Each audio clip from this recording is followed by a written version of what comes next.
Welcome, ladies and gentlemen, to the first annual Conite 3 Scary Stories for Halloween. I am your host, Mr. Conite Man.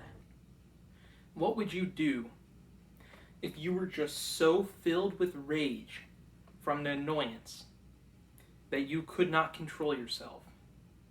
What would you do with the lack of control that you had? Find out what an example of someone else would do in that situation in tonight's first story, entitled, What I Did When I Was So Mad I Lost Control.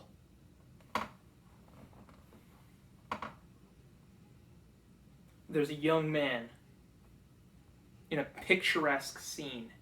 He's walking on a newly created path, and there's plenty of green grass as far as the eye can see, and he's walking along this path without a care in the world, and he's minding his own business, and he made sure his shoes were tied well and good, double knotted even, and he's walking along this path, and he sees that it's very nice outside, and it's very pleasant, the environment that he's in currently. And then he just gets this strange feeling. He gets this very strange feeling. And he sees something out of the corner of his eye as he's walking along the path. And it's something white with black details on it. And as he gets closer, he sees it's a flower shaped like a skull. And as he notices this, he starts to almost feel a sort of sense of humming, a buzzing in the air, emanating from the flower that is shaped like a skull. And he is very weirded out by this. The young man goes from a mood in which he understands everything that's going on to one in which he is confused and conflicted. He's creeped out. And frankly, I would be too. Sorry, I didn't mean to interject there. And so he approaches this flower and gets closer to it. And as he gets closer and closer and closer and closer, and he gets his face down close to the flower, it looks very much like a skull. Almost like a cartoon skull, with exaggerated proportions. Huge eyes. But as he's getting closer, each step he takes, each move he makes, the humming becomes louder. And he can feel it now in his bones. And he takes another step, and he can feel it in his essence, in his being. And then he takes another step, and he can feel it in his soul. And this flower is just so annoying. The feeling is so annoying. He can feel it rattling his soul and his bones and his essence and his being and his body. And he doesn't know what to do. And he loses control of his body and his mind and his soul. And he reaches his hand forward, his hand vibrating more and more, rapidly, dangerously, violently vibrating. His bones going like this, going all crazy. Look what I'm doing with my hand. This is what's happening to his hand as it gets closer and closer. And then he grabs the flower and he yanks it out. And instantly, all goes silent. Everything goes silent. No more vibrating. No more soul touching. No more bone rattling. Silence.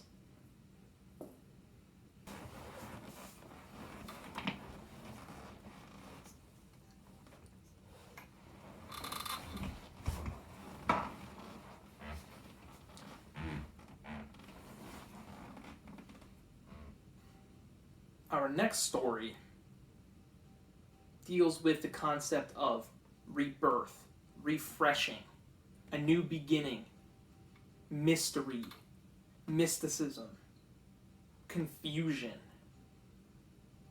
strangeness.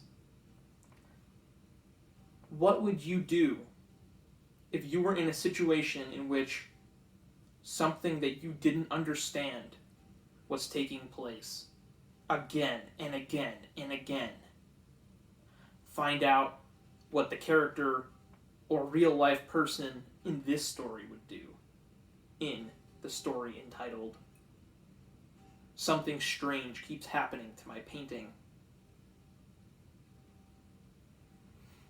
There was a person who was 23 years old. And this person was a fabulous painter. They were a fabulous painter. Exquisite even. And this person was contracted by a client to paint a landscape. Just a landscape of their property. Of the client's property, not the painter's property. So, the painter gets to work. And they start painting up a storm. And they paint for a whole week straight. With no breaks. Well, no, they had breaks, but with minimal breaks. You know, they did the usual eating, sleeping, washing the dishes. But other than that, they were laser focused for that entire period of time. Until they were at a stage where all they needed to do was add finishing touches to the painting. A day's worth of work. All that remained. And so, they go to bed, and they are thinking, I've done a good job this week. I'll wrap it up tomorrow, and we'll be good to go. And I'll get my money. And I'll make that person's day. That's what they were thinking. And they sleep. And they have a mysterious dream.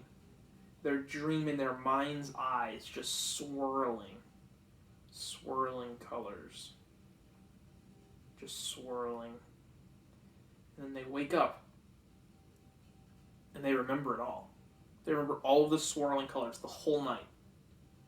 And they think to themselves, man, that's weird. Normally I swirl colors on a canvas when I mix paint. Not in my mind's eye. And they get up, they do their morning routine, and they're on their way to the painting. And from afar, they could already tell something is wrong. Dun, dun, dun. Something on the canvas is there that shouldn't be there. They get closer, and painted on the painting, somewhat far away, is a figure, a person, most likely a human being. And the painter's heart starts pounding. And you might think, why would their heart start pounding from a figure being painted on the painting? Because there weren't supposed to be any figures in this landscape painting. The client specifically said so. So not only are they going to have to cover that up and fix it, there's a whole other problem. And I bet you, the viewer, already know what that problem is. The painter didn't paint the figure. Well, so if the painter didn't, then who did? The painter goes and they check the locks.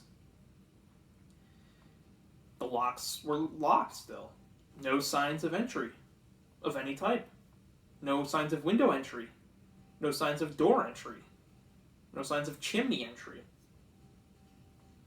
And so, they're stumped. They're stumbled. And then they think, I wonder if I did it in my sleep. Maybe when I was mixing those colors in my mind's eye, I was painting on the canvas in real life. And so, they spend the whole day fixing the painting.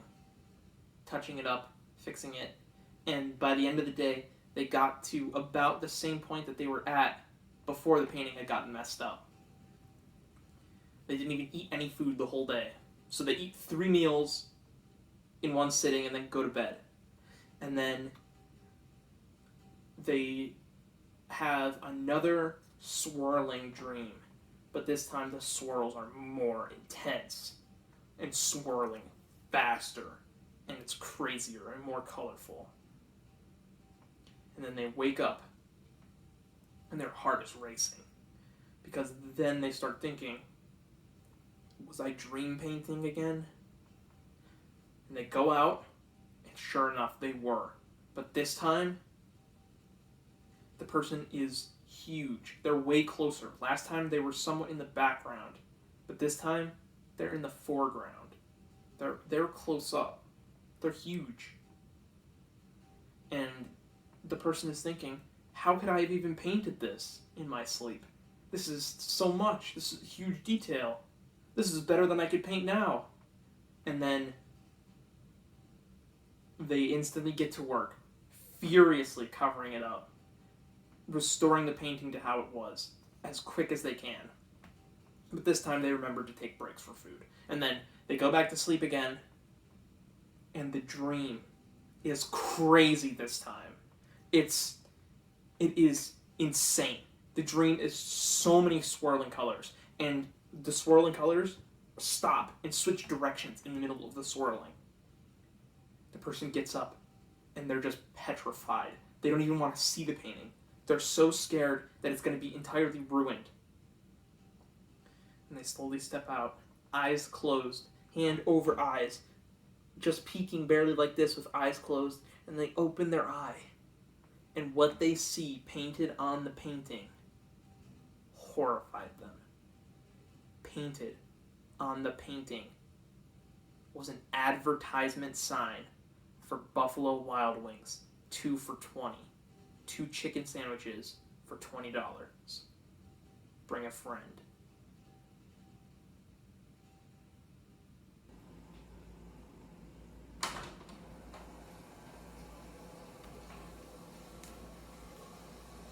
Oh, hey. I didn't see you there. Well, while you're here, let's take a quick word from our sponsor, Conite.net. Made by me for you. That's Conite.net. Play my fucking games. We are now on to the last story of the night, ladies and gentlemen. Congratulations on making it this far.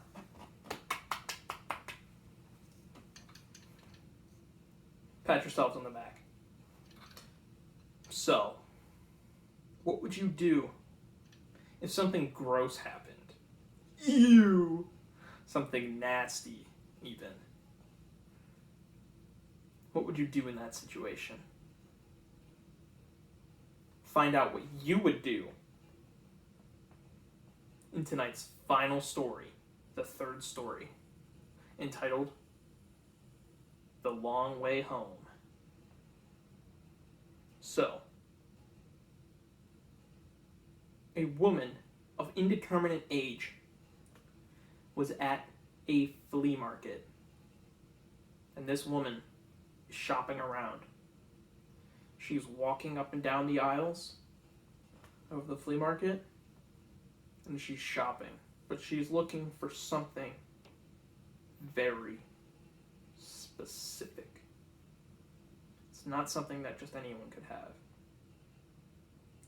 She's looking for an item with a deadly aura. Not just any aura, a deadly aura. She's shopping up and down the aisles, looking at various auras of objects. None of them are quite deadly enough for her, until she stumbles upon a box.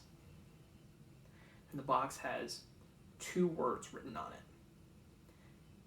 And she knows, wow, this object has a deadly aura to it. Without even opening the box, she offers the man $100. The man who owns the object, the man who owns the box and the object inside, or objects.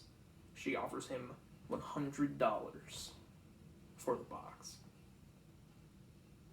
which was very foolish because the box was only $5. The man graciously accepts, thanks her even, offers her a high five. She takes her box with the 2 written words on it, and she packs it up and goes home. This box is in her car. She got what she came for. She's driving home. She's on the way home. Slam! Head-on collision. She veered off into the other lane. On the highway. She got on the highway and then slammed. Head-on collision. Veered off into the other lane. And slammed into the other car. Dead instantly. They get on the scene. The ER. The first responders. They get on the scene. She's pulverized. She's crushed. Pulverized. Destroyed. Gone. Reduced to dust. Bone flakes. And then there's a blood-covered box with 2 written words. Plumbing parts.